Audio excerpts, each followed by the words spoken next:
This episode of The Unstarving Musician is sponsored by Liner Notes.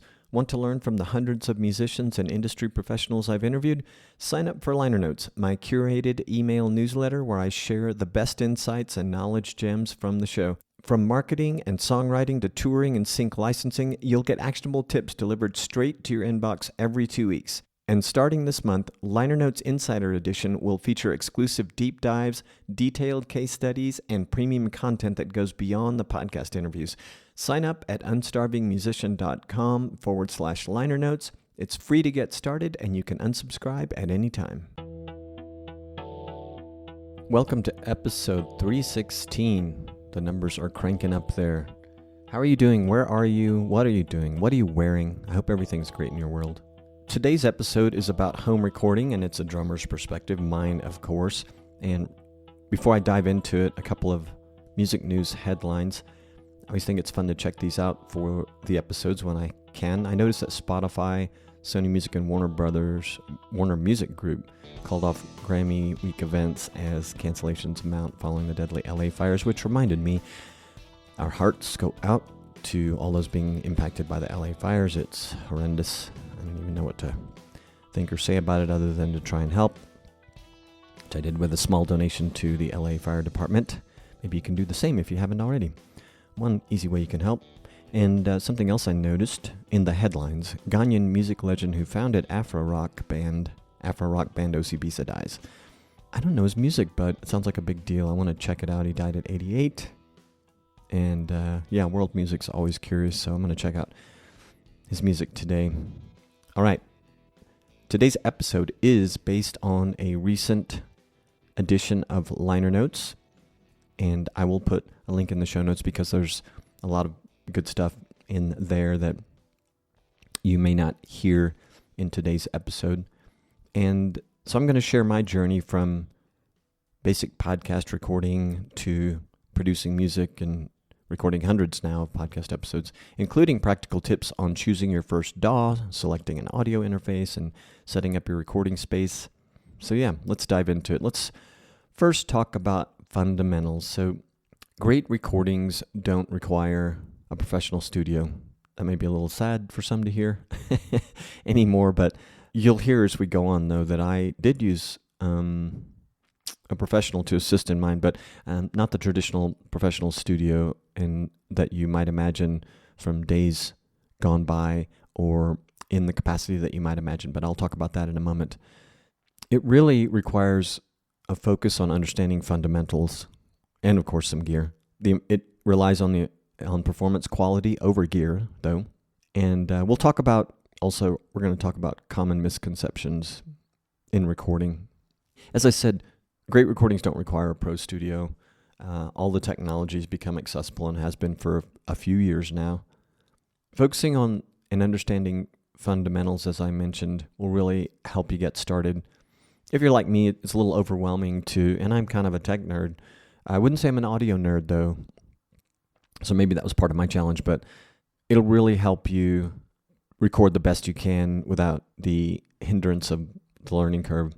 The reason I mention the importance of quality over gear is because all the nice gear you can afford is great, but if you're not thinking in terms of quality performance, quality in little things like tuning your gear, singing on pitch, all those little things, it's that garbage in, garbage out concept. Now, software does allow you to fix a lot of things these days, but it's much easier to get the performance quality up front. It's much easier to manage everything after that. A lot less work, and it'll sound better. I guess, what are some common misconceptions about recording? Well, when I started, I realized that making smart choices about gear, fundamentals, as I said, and focusing on performance quality were a big thing. Some people might think it's really easy to do all of it, and I'm sure for some it is, some savantish type people, but there can be a learning curve, and there certainly was for me. As we go through this, lest I forget, I'm going to mention my 2 singles and put links to those in the show notes just so you can kind of hear the result if you've not started recording yet, or you have, but you can see how my methods resulted in great sound. And, artistic value aside, you might not really care for my music, which is okay. And those were my first endeavors, these two singles. And you might not dig it, but I think there are definitely some quality things about it, both from the performance perspective. But I think the thing to think about when you listen to them is the overall sound quality. So yeah, artistic choices aside. So let's talk about DAWs, or DAWs as we call them, digital audio workstations. I would recommend starting with a basic one. In my case, the basic one was GarageBand because I'm a Mac user. It comes with Mac, and it got me started. There are others that I'll mention that you can get started with, but I think starting with a basic one really speaks to this whole fundamentals thing. I would recommend being careful about diving into the hottest software on the market, because they're loaded with features and lots of things to try and figure out. So I did transition to, I guess, a more professional or pro quality DAW, which is Logic Pro for Mac. I guess one of the things I like about it, by the way, is that it's a one-time fee. It's not a subscription. I have enough subscriptions. Seems like most of the ones on the market nowadays are subscriptions, but I'm sure, and you know, subscriptions are okay. They're pretty good. They can be helpful, especially when you're starting out. But I think some of them probably have some kind of deals where you can pay a little more and just be done with it. So yeah, my Logic Pro journey, I'd been working with GarageBand for a short while, got it figured out. I'd started recording podcasts with it, and then I had a general concept of how to make a demo with it, my first legitimate demo that I could send to a mixing engineer and collaborator. When I decided, when I realized we were going to move forward on the project together, I wanted to get a better DAW so that I could participate as much as possible in the whole process and looking at all the different tracks, the stems in the DAWs. And Logic Pro has all the flexibility to do that. But yes, it was a huge learning curve. And oddly enough, it took probably at least a couple of years before I had the good sense to download the free Logic Pro user guide from Apple, which is actually quite good. Of course, there are a lot of things on YouTube and a lot of written content, and the built-in help content isn't bad, but I think there's so much they couldn't cover it with all the built-in help. So, all right, the key factors in choosing your first DAW, well, your operating system. Are you on a Windows machine, a Mac, or a Linux device? You've got to make sure whatever you've got your eye on is compatible. Price is obviously a factor. Like I said, I like that Logic Pro was a one-time fee and not a monthly thing, but you might prefer kind of the lower budgeted way of doing it in a monthly subscription, or you might find a free one that is powerful enough to do what you want to do. And I would think actually that's quite easy, unless you want to produce from, what do they say, nuts to soup or soup to nuts? I don't know how that expression goes. It's kind of funny, but unless you want to do the whole thing yourself, which I think a lot of people, if not most, are doing now because they can. Not just your operating system, but the computer that you have in terms of the horsepower, if you will. How new is it? You really need to look at specifications for the software requirements, like what kind of horsepower does it need from your computer. And trying to think about your goals. Maybe you want to record some stuff at home for yourself. You're never going to put it on the digital streaming services, or at least you don't think you will. So that could make a difference as well.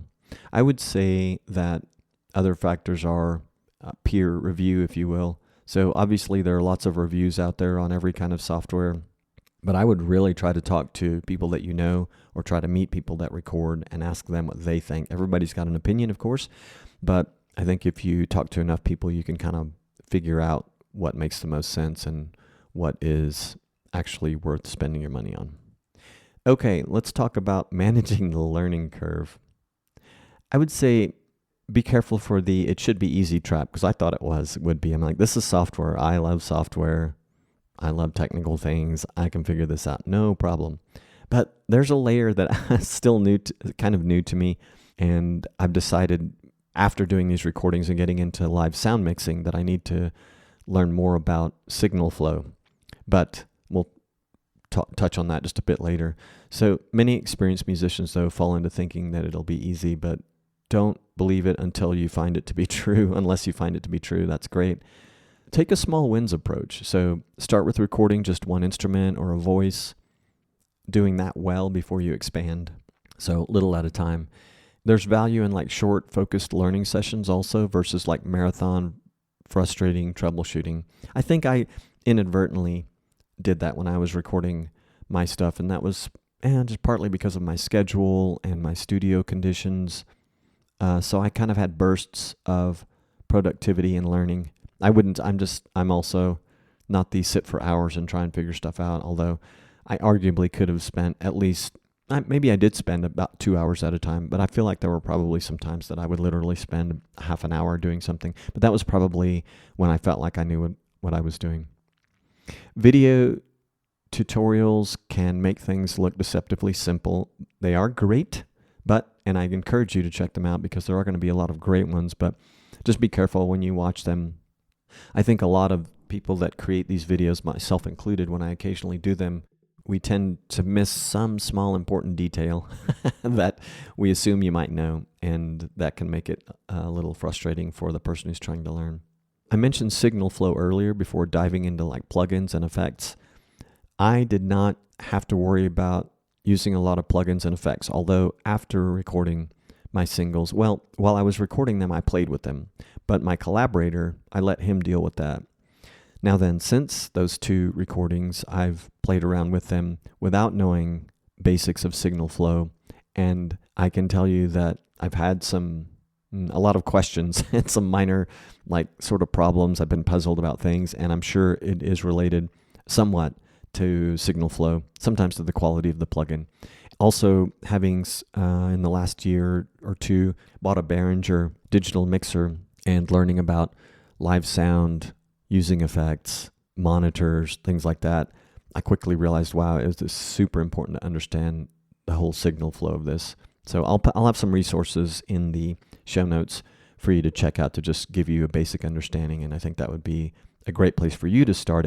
You would be ahead of me in the game when I started by understanding that better than I did. In the common roadblocks, one of the ones that will come from not understanding signal flow is understanding gain staging. I think they're related, and routing. But another one that's not necessarily related is proper mic placement, or I should say like various mic placement techniques. So those are common things. And sometimes it's just like you're afraid to try, especially with microphones. Like, am I doing this right? There are different methods.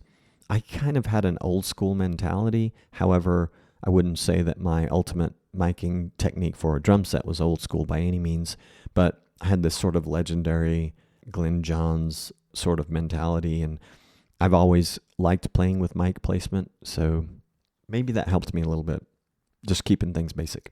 You can build a lot of confidence through test recordings that don't really matter, and the same thing with it. This is definitely true with podcasting.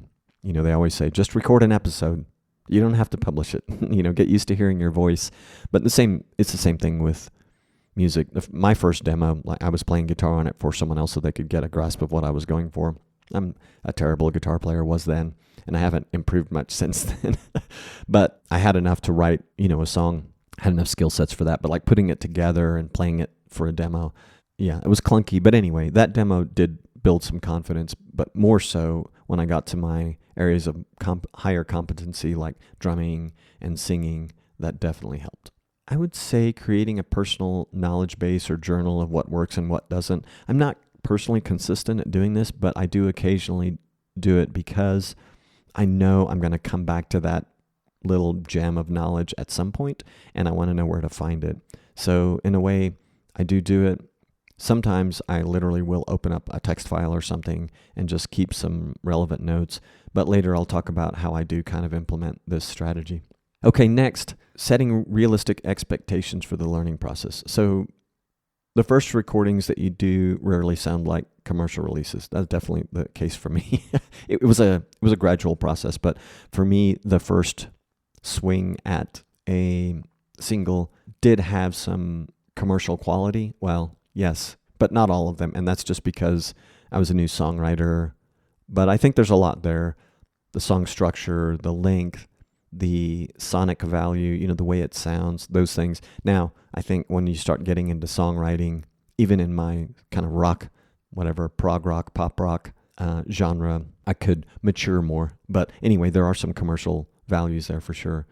And think about the 90-10 rule, like getting 90% of the way through your recording project is relatively easy, but it's the last 10% that takes a lot of time and expertise. And in my case, I'm not encouraging you to do this because it may not be for you and you may not be as lucky as I was, but you may have to spend a fair amount of money to do what I did. I spent money doing it, but I would say I got a pretty good deal. But and that is to work with a mixing engineer, a professional mixing engineer who happened to be a musician and turned out to be a collaborator on the song, meaning he played on the song. But it does take time. So remember the 90-10 rule there. Understand the difference between engineering limitations versus performance issues. For me, this kind of goes back to the performance quality. You can fix all kinds of things with engineering and software, but there are still some limitations. So getting your performance as close to the best of your ability, that's what you want to do every time before you start mixing and mastering and all that stuff, finishing your song. Actually, if you're a drummer, if you have a song with drums on it, I mean, that's kind of the beginning of everything. It's the same in live music. You have to have this bass sound and this bass performance underneath everything. So if it's a song that's got drums throughout, that has to happen first. So that has to be a good performance, a quality performance. And the reality is that each new piece of gear that you introduce comes with its own learning curve. So set realistic expectations when you think about or when you do introduce new gear. Be careful about comparing your recordings to professional releases at the very beginning. It can be discouraging, although I would say I do encourage it if you think you've got what it takes to make a high-level recording, because it's a great sort of reference, like that reference track thing. I want it to sound kind of like this. And you can take your demo or whatever and go out to your car or wherever you have the most listening experience and just compare. It can be good, but be careful because it can also be discouraging. But don't let it be. You're learning. Set appropriate first project goals. So recording a basic demo versus a full production. Those could be kind of like your first project because you're learning. For some reason, right out of the gate, I'm like, I'm going to release a single and put it out onto digital streaming because it's so easy. Everybody does it, right? But I'm pretty happy with the results based on my experience and abilities. And I had wonderful players working with me. I think that you'll be able to listen even if you don't like the music again and go, wow, yeah, those guys are pretty good. Yeah, set appropriate first project goals and align your expectations with those goals. And there's a lot of value in capturing good performances, as I said, over achieving perfect sound, especially in the beginning, because you can always work with someone who can help you mix it. And these people can also be the ones who say, hey, I'd love to work with you, or I can help you, but your bass recording needs some work. One small example I had, actually on my second single, my collaborator, mixing engineer, he said one thing is that on the kick drum, for some reason, I'm hearing some click thing. So if we can fix that, everything will be great. Outside of that, he was very complimentary of my engineering for the drums, the tracks that I was giving him. I think it's funny. For months, I wasn't like looking for it intentionally, but every time I was around my drum kit, I'd be like, what is making the noise that he heard? I had some ideas, but anyway, I think it was, I have, I don't know what it's called, but one of these bass heads that has an attached, sort of like a plastic ring that holds inside of it a strip of, like a ring, a strip in the shape of a ring that's a dampener, like a foam. That foam bounces around a little bit, but I think what was going on is there was the plastic that holds it in there. The plastic ring has a crack, and I definitely heard like a click and a buzz. So every time I'd hit the bass drum, you hear this thing. So recently, I've never had a live mix situation where they were complaining about it, even though they might have heard it and just didn't say anything. But I just put some blue tape on it because I didn't want to change the head yet. The head's in good condition. It's a pretty old head, but it's in good condition. And my bass drum sounds great otherwise. So I just put a piece of blue tape on it and I think it's fixed. But anyway, there are little things that can happen that are good to sort of narrow in on or think about, I guess all the things that can go wrong. Seemingly simple tasks like recording drums can take a lot longer than expected. And I would say that was the whole, especially on the first one. And then I got into there was on only one of the tracks, and it was because of my studio situation, not because I didn't want to just do it all in one take. My first track, the drums are done in a single take, not the first take, but a single take. I just did it a few times, however many times, until I'm like, okay, let me let some people listen to this and help me decide if it's good enough. The second one, I noticed that my timing was really wonky. Could have probably been fixed, but I wanted to fix it at the base level, what I was giving to my mixing engineer friend. So I did one of those sort of punch-in things, and that took a while to learn. It worked out okay, though. I think he may have still done a bit of alignment to correct it, but it definitely fixed the major problem. So I thought that would be maybe kind of simple. It took a while to figure out. These things always take longer than you expect. Unless you're doing it every day, and hey, I encourage you to do it. If you have the time, just do a lot of it. You'll get better at it, and these things will be easy. Yeah, and there's a lot of benefit to having like a mentor or community to help navigate common challenges. I had my mixing engineer friend, also had one of the other musicians for various things that I was contemplating, and of course, my network of musicians. So I guess I had more of a community than I realized, but I think that if you have a mentor, that's fantastic. And if you don't have like a peer group of musicians that you feel like you can rely on, or you're not open to sharing with, or you're just kind of afraid to share with, you can certainly seek out online communities. There's plenty of those now, and I'll talk about that more in a bit. And just accept that some days are going to be more about learning than actual recording, even after you think you got it figured out. That happened to me more than once now that I'm talking about it. I hope that sufficiently acknowledges the common expectation gap while giving you some practical perspective for moving forward. So let's talk about essential gear breakdown, the audio interface and selection criteria. An audio interface is necessary to connect mics and instruments to your DAW. And there are two key considerations, which are inputs and mic preamps. And these are two considerations when you're looking for one. If you're a guitar player who's going to record at home, you'll likely want 2 to 4 inputs and a couple of mic preamps. Drummers, on the other hand, will want maybe around 8 mic preamps or maybe more for miking their drum kit.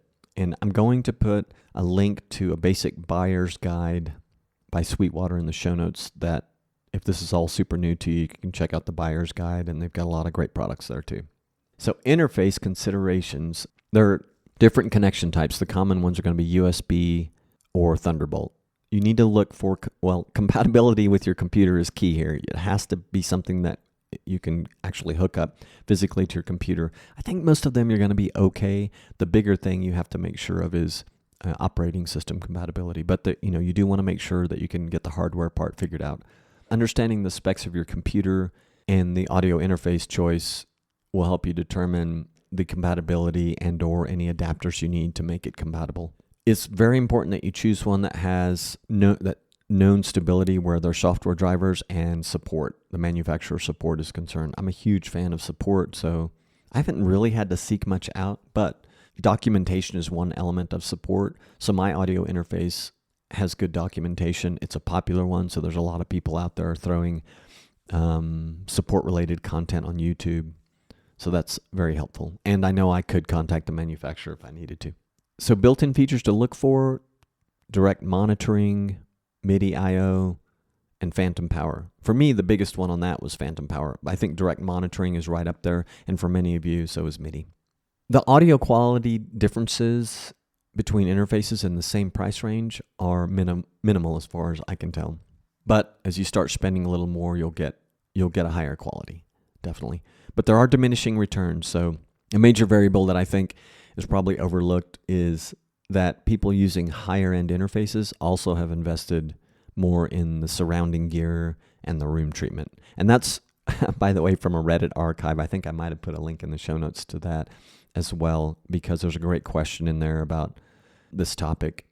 My point is like when you're talking to somebody who's invested in a really high-end audio interface, look at the rest of their gear. They probably invested in higher end, a lot of stuff.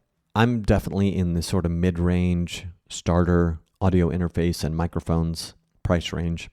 It's all good stuff, but I would say it's not the most base level, but it's definitely base, sort of entry level. And then you want to consider sample rate and bit depth basics and why, and know that standard settings are usually sufficient, or at least know, or you can rest easy knowing that standard settings are usually sufficient. But I'm going to put a resource in the show notes for that too. Rather technical, and I don't want to get into it in this episode. I want to keep it kind of basic. But I think understanding sample rate and bit depth is very helpful. Maybe not on day one, but hey, it doesn't hurt to read it. And for me, I'll read this stuff and I'm like, I don't even understand what they're saying sometimes. But then I go back and read it as I'm going through the rest of the whole learning curve, and it starts making sense. The type of audio project you're working on will influence your choice of sample rate, by the way. So for example, if you're recording a podcast or working on a music project that doesn't require extensive, audio manipulation, a standard sample rate like 44.1 kilohertz or 48 kilohertz will be sufficient. And that's what you'll see kind of preset. Basically in DAWs and any other software you use, like with any software, if they've got something recommended or pre-selected for you, use it. You're probably going to be great. And just learn, if you have questions about it, go learn more about the options and see what would have happened, or try it. But, learn why they have those options. And then while you might see debates about higher sample rates like 96 kilohertz or even 192 kilohertz, for most home recording purposes, 24-bit 48 kilohertz provides excellent quality with manageable file sizes. And the reasons are that like 24-bit gives you plenty of headroom and dynamic range. 48 kilohertz captures frequencies well beyond human hearing ability, which is only up to about 22 kilohertz from what I understand. And these settings are standard in professional studios.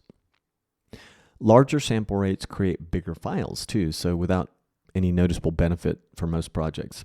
Higher sample rates are also more CPU intensive. They require more CPU power from your computer during the recording and mixing, which is an important consideration. The key point is focus more on mic placement, performance, and room treatment rather than chasing extremely high sample rates. Those factors will have a much bigger impact on your final recording quality. Plus, 2448 makes file sharing easy since it's widely used. It's widely standard. It'll make it much easier for you to share files that way. Because if you're sharing files, you need to be working at the same sample rates, or you're going to kind of create another layer of work. And I will have a resource in the show notes, like I said, that talks more about this stuff. So some practical advice getting back to the audio interfaces. Start with a simple interface, a simpler one, and learn about signal flow. My interface is fairly simple. I did not learn about signal flow in the beginning, and I'm lucky that it didn't matter a lot for me, but if you're going to try to produce everything yourself, it's going to matter a lot. My Focusrite interface is fairly simple, like I said, but it took some time to learn it as a newbie, so just know that could be part of the learning curve for you too, unless you're a super audio nerd and understand signal flow. Really understanding signal flow makes it easier to solve problems while recording, so that's one of the reasons it's so important.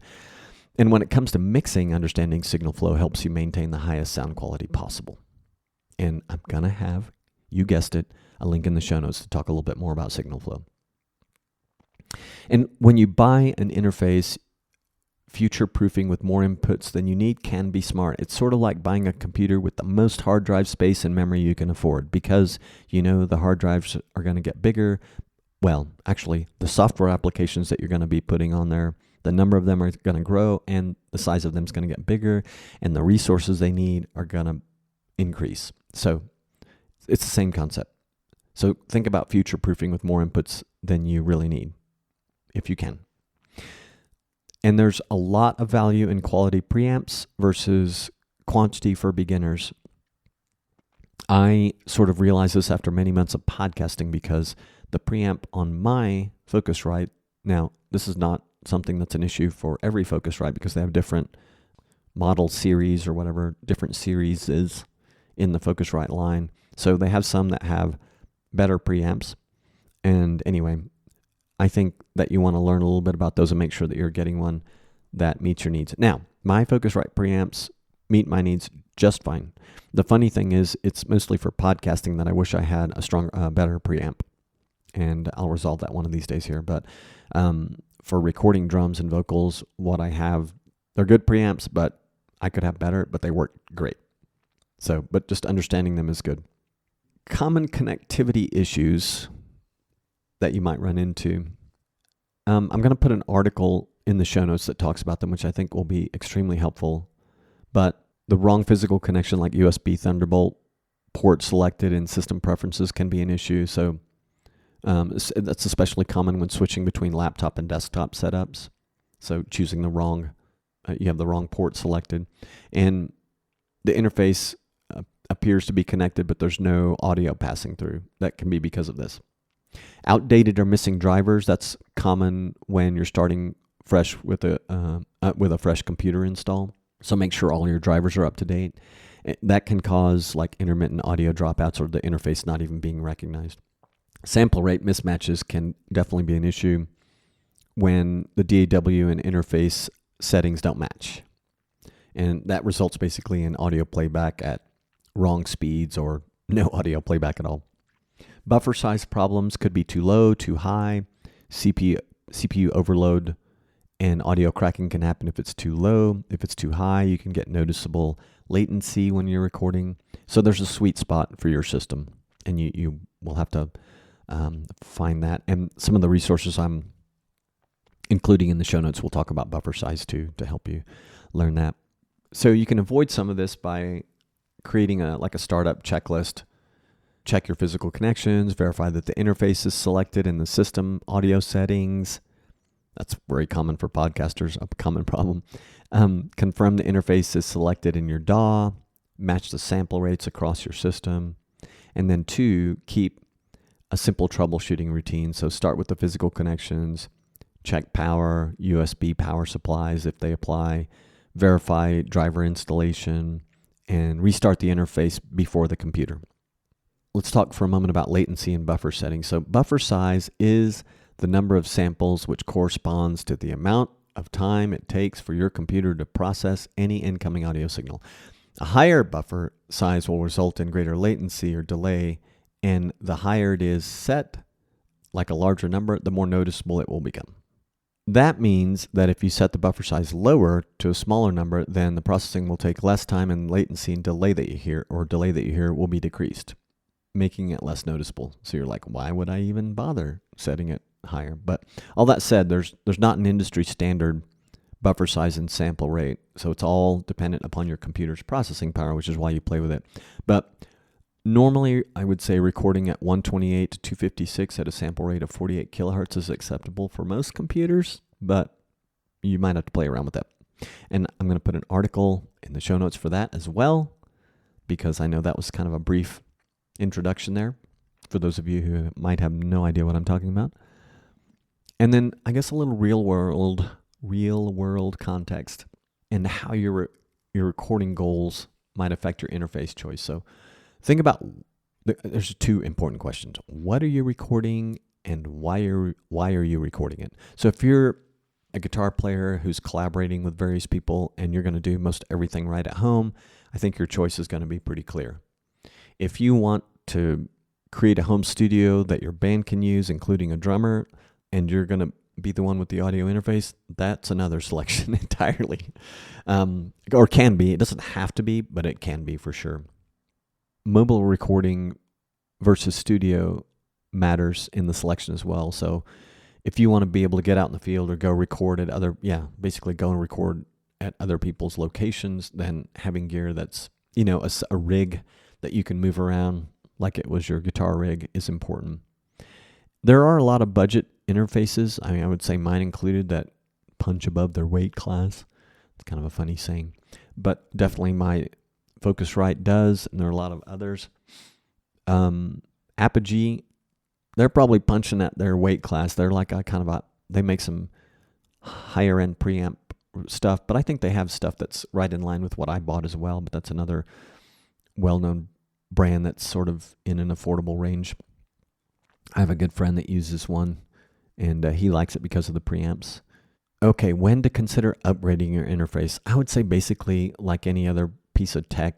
So you've outgrown it, your situation or goals have changed, or there have just been enough advances in hardware and software that you're having compatibility issues with your computer, things like that. A friend of mine asked me recently about using, I think, an old interface. I guess it was his. Oh, yeah, if it was compatible with his Mac. But it wasn't. It was too old, so he couldn't even use it with his Mac. So there is importance, that importance, again, of compatibility with your computer. It's huge. All right, let's talk about microphone types and application. And I'm going to have an article in the show notes about microphones, but so microphones have benefited greatly from advances in technology and affordability, making all this recording at home really possible. But high-end and more expensive mics will definitely improve your ability to capture quality recordings, but this can often be thought of as what I like to call a 2 to 5% improvement rate, meaning that you can quickly hit a point of diminishing returns where price is concerned with microphones and a lot of this gear that we're talking about. Most of you are going to deal with condenser and dynamic mics, depending on what you're recording. And more often, though, you're going to use dynamic mics, but again, it depends. So as you look at this article I'm going to put in the show notes, it talks about a number of different mics, but you want to focus on most likely condenser and dynamic mics if you're finding this episode interesting at all, because you're sort of in the beginning stages. And not that you'll necessarily graduate beyond those. I guess if you get into, you really get deep into recording, you're producing for other people, those are some of the factors that will dictate that you're going to go to some of the other types of mics. Anyway, great article. I'll put in the show notes for that. For perspective, I predominantly used dynamic mics in my recording, have used dynamic mics in my recording with few exceptions, so just so you know. All right, monitoring solutions, headphones versus speakers. So studio monitors are arguably one of the most important items in your studio. While quality headphones are valuable, they shouldn't be your only reference. And the reason why is because monitors provide an accurate, the right kind of monitors provide an accurate, unflattering playback, or not flattering. I shouldn't say unflattering, but their purpose is not to make your playback sound awesome. It's trying to give you this is what it really sounds like. So near field monitors work best in home studios in a 3 to 4 foot listening position. Powered monitors offer a simpler setup for beginners, and room acoustics significantly impact monitor performance. So a lot of things to think about there. And I put a great beginner's guide, link to a great beginner's guide to monitors, a guide to monitors for home recording. I'll have a link in the show notes. So basic acoustic treatment options, as I just mentioned, this is going to be important. The funny thing is when I recorded my drums, I think drums are kind of funny.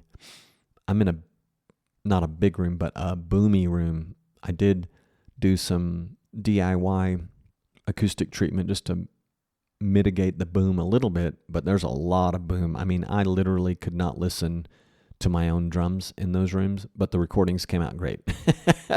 And that's just because drums are that way, and the mics I used apparently worked out just great. There is acoustic tiles, acoustic foam treatments. Rugs are fantastic. Curtains, shades, soft furniture, anything that deals with hard surfaces. And this doesn't mean you want to cover every single hard surface in your room necessarily, because that will give you a dead sounding room. So there's this is a science actually, but I would suggest starting out basic. The old clap your hands in the room and see if you hear some echo, and then start playing around with, if you want to DIY, just get a sort of feel for how much you're going to eventually invest. Start playing around with blankets and whatever else you can find to see how much of an impact it makes, rugs, those kind of things. Then you can start to improve that with some more professional grade acoustic treatment. Let's talk about strategic gear investment approaches. Okay, so my approach to investing in production tools is straightforward. I wanted and still want to engineer good quality, good sound quality that a mixing engineer can work with effectively. So that may be all you, but that's my goal when I record drums. And then I look at the bare minimum requirements, knowing that mic placement and performance quality go a long way toward helping me reach the desired result. I'm going to bring up the diminishing returns principle again in gear purchasing. So you can quickly hit a point of diminishing returns where the price is concerned on all of this stuff. So you can drop $1,000 for a mic upgrade to get a 2 to 5% improvement. So just remember that. All right, recording workflow. I was not great when I started this, but I totally understand the value of it because I apply it a lot to podcasting. So create effective templates, That was kind of a no-brainer. File management best practices, that's a no-brainer for me. I like to keep very organized. I'm kind of anal about that stuff. So just like be very organized and have backups. Documentation is where I'm not great, but I'm always later to get that going. But having documentation systems to document how you did a specific recording in a specific location, if you think you might be doing another one in a different location, especially if you liked it, or noting problems that you had, noting the settings that you had. Because again, I have podcast recording, I record drums, I might record a guitar, I might record voice, and I'm effectively using the same set of preamps to do this in channels, so I'm tweaking stuff all the time. So it's helpful to record what my settings were just on the audio interface, much less other areas. So I keep a session spreadsheet that details my recording session, and that's how I capture all that stuff. So some other items to consider for your spreadsheet are like the mic choices and positions. I've actually taken pictures of some of this stuff. Level settings, I'm huge at doing that. Signal routing and effects chains. I didn't worry a lot about that. And that's somewhat unfortunate, but I didn't deal with a lot of effects chains either. So the room setup and acoustic treatment placement and technical notes like troubleshooting solutions. Those are good things to record so that you can just not spend time relearning them every time you do a setup or have to troubleshoot something.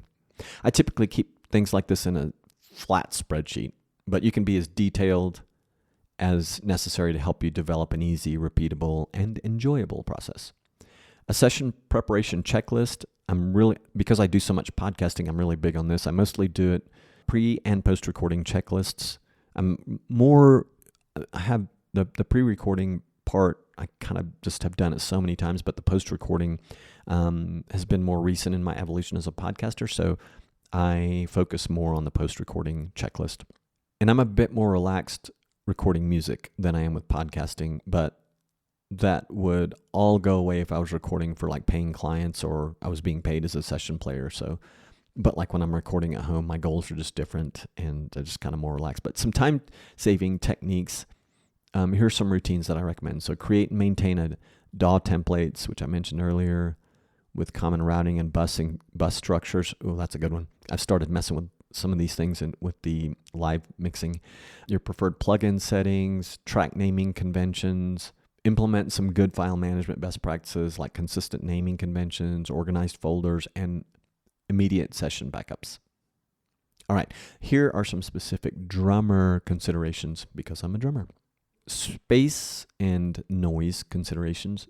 I'm literally like spatial in your room that you have, and then the noise that you're going to make or noise that you might inadvertently have. So these things are things that you need to pay a lot of attention to and listen closely to your initial recordings, isolate some tracks and just see how things sound. Sometimes it's kind of weird to do that, but it's very helpful. Microphone placement techniques. I always mention the Glyn Johns method, who is famous for recording with the Beatles and the Rolling Stones and Led Zeppelin. There will be a link to the original liner notes edition that this episode is based on, which has a little diagram of the Glyn Johns method, but you can look it up. It's kind of fascinating. Click track strategies. I would say to use them, but don't marry yourself to being on every beat all the time. You want to stay within the duration of a track. You want to stay with the click, but if you're trying to stay dead on every time, there are different problems that can come from that. So just be in the ballpark. Unless you're going for something mathematically, you may want something that's just like precise. But for most music, being precise doesn't really work that great. So don't get too obsessive about that. Complete takes. I love this as a drummer. I don't know. There's something kind of pure about it. But I think it also just makes things cleaner, especially if there's some problems later. But punch-ins can be very helpful. I've done them before for different reasons. You don't want to or cannot do the whole track again. A punch-in can be great. There's going to be a learning curve, and that's going to be where I'm going to fix this one part by punching in this 20-second bit of the song to play this part better, and you're going to make it all sort of seamless. It's a little tricky. In a lot of cases, doing the whole thing over is faster. Tuning and drum preparation is really big. Make sure your stuff's tuned. Same with your guitar. Make sure your gear is going to be reliable for your sessions. Tweak all the things, tighten all the things, fix or replace anything that needs fixing or replacing. And then learning how to manage multiple microphones. I think a lot of that is just being organized and realizing that each mic is going to be different because of the different characteristics of the different drums on your kit. Just be very organized. Document. Literally keep your gear very organized so when you're ready to use it, if you have to tear it down and put it back up later, that kind of stuff really helps. And just keeping your mics in generally good, well-maintained condition is a good tip there. Okay, quality control and decision-making. So determining when a track is good enough.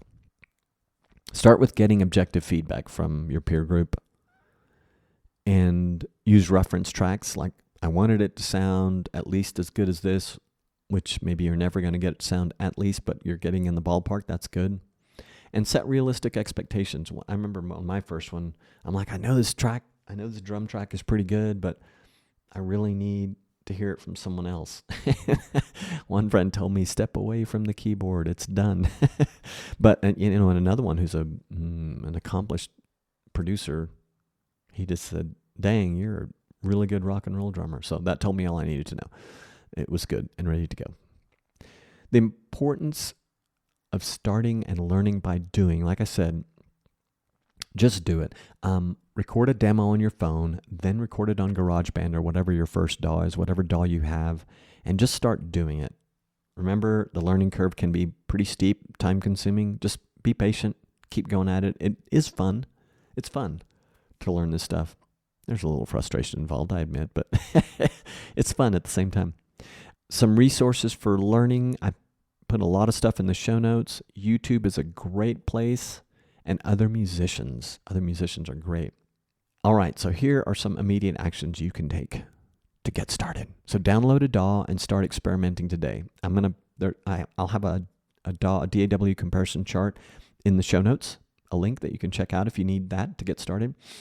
And start recording your ideas. Like I said, start with your phone, then get going with the DAW on your computer and an audio interface, and get yourself to a place where you can start making something that sounds pro. If you're a podcaster, you can check out Podcast Startup. It's a course by the Unstarving Musician. And there's always a link in the show notes to that. It's a great place to learn. And all the other places, too, that I mentioned. YouTube's great. Join online communities for home recording. Facebook has a lot of groups for this. And there's a great Reddit group. I put a link in the show notes for that you can check out. Watch some basic tutorials for your chosen DAW. Browse the manufacturer websites to compare audio interfaces within your budget, and schedule time each week to practice recording, even if it's just for a half hour or something. I was going to say 15 minutes. Well, it depends on what you're recording. 15 minutes can work. If you're a drummer, I would say at least a half hour.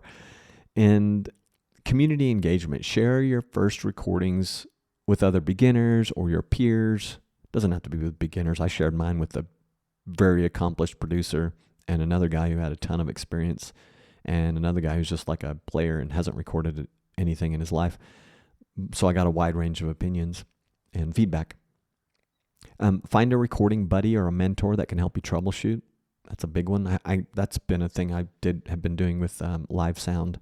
And consider collaborating remotely with other musicians. There's a great website that I need to add to the show notes called Compose, with a K and a Z, Compose. Actually, my second single came through a collaboration I started on compose.com. And it's a guy named Peter Rand. He basically wrote the killer melody that is the basis for the song New Gods Part 2.